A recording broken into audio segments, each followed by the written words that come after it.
Hello, my name is Emily Schult, and I have chosen Ireland and Malaysia to be my culturally diverse countries. Ireland is located in Northern Europe, and its area covers approximately 70,273 square kilometers. It has 4.85 million people and currently uses the euro as their currency. Malaysia is located in southeastern Asia, and it covers an area of 330,803 square kilometers. Its current population is around 32.45 million people, and they use the Malaysia ringgit as their currency. Ireland uses the English language as their primary language, along with Irish, and its main religion is Christianity with a strong focus on Roman Catholic. There has been an increase in the Muslim religion due to immigration.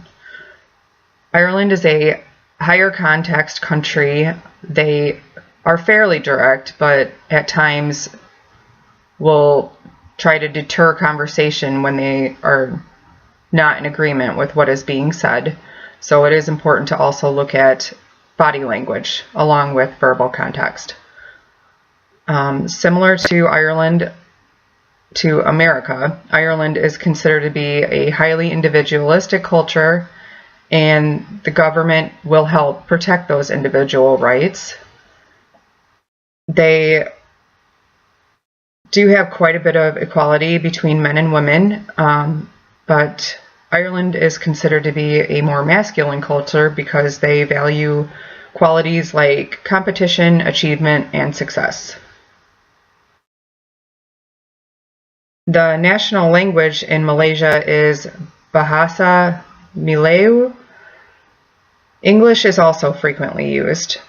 In regard to religion, they are mainly Islam, and 60% of the population are Muslim. But the country also has Hindu and Buddhist populations. Because their culture is influenced by the Islamic religion, it would be important to know that there are many physical differences that are important to understand when communicating in Malaysia. For example, the hands are considered to be separate. The left hand would be used for cleaning or dirt removal, and the right hand is how you would present items to a person or eat. Mainly if you are dealing with a person, you're going to want to use your right hand. Malaysia is a very high context. People try to make a point not to offend the other person.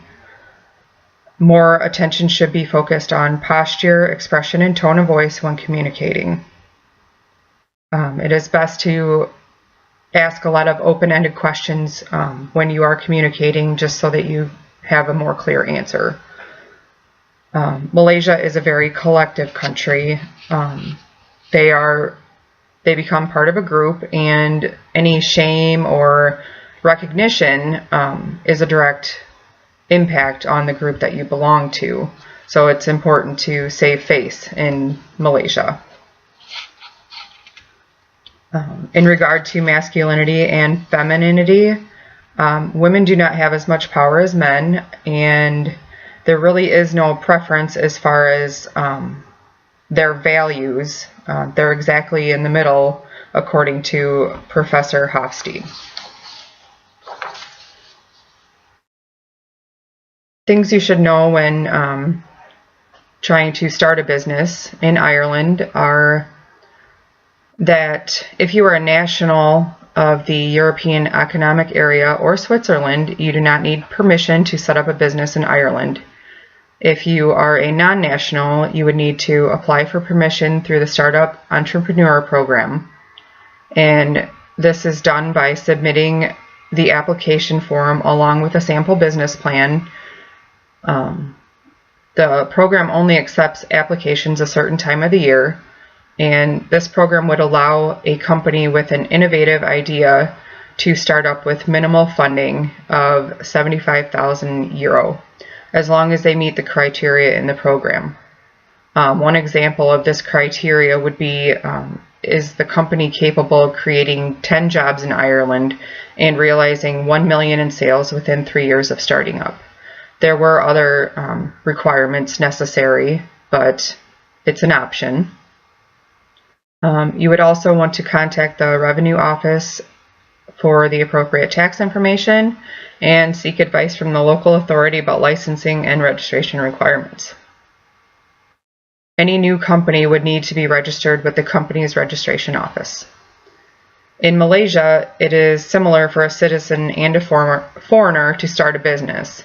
Both are required to select a name, select the type of business entity and that the business will be, for example, sole proprietorship, partnership, or Sendrian Beerhead. I'm not sure if I pronounced that right. Its abbreviations are SDN BHD. And then prepare and register documents to be submitted to the Companies Commission of Malaysia. There is a stipulation that the chosen director must not have been previously declared bankrupt or been convicted of any crimes in the past 5 years. Some things to consider for foreigners are the difficulties they may have opening bank accounts and gaining and keeping work permits in Malaysia. And then there's also many types of businesses that you are not allowed to start up in Malaysia because the government is concerned that it will take away from local business. And it is one of the ways that they protect their citizens. There's some important things to know when you are in business meetings with people from Ireland and Malaysia. In Ireland, it is important to the Irish to be on time in a business meeting. Being 15 minutes late is acceptable in most cases. When entering or leaving, it is appropriate to shake hands with every person in the room. And most Irish will not meet with you unless you have met through a third party. It is customary for men to wear suits or sports coats and ties for a meeting, and women typically wear suits or dresses and blazers. Overall appearance should be conservative and in subdued colors.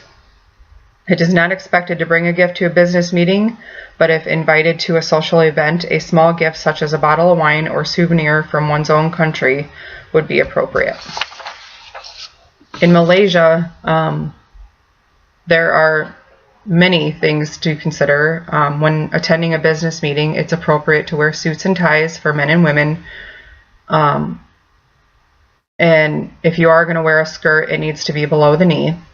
Women should consider the Muslim sensitivities to clothing and avoid wearing revealing clothing. Punctuality is expected in the business setting. However, people do not want to appear in a rush, so the meeting may not start on time. It is also important to greet each person individually. Be mindful when receiving or presenting one's business card. How you treat the business card is a reflection on how you will treat the individual in business. Because everyone is consulted on a decision, you have to have patience in the meetings and don't expect decisions to be made quickly or even that day. When you reject a Malaysian's idea immediately, it can be interpreted as rejection of the individual. And because the head is considered to be the most sacred part of the body, avoid touching or passing objects over someone's head. In regards to gift giving, it is best to give a small gift such as a quality pen, a desk accessory, or items that represent one's own country. Large or expensive gifts may be viewed as bribery. You should also avoid wrapping gifts in white wrapping because it's associated with death in Malaysia. Based on my research, I would be more inclined to open a business in Ireland. I find the Malaysian culture fascinating. I just think that there's a lot more hurdles in trying to open a business in Malaysia. I just don't feel confident or educated enough about Malaysia to feel comfortable opening a business in Malaysia. Thank you.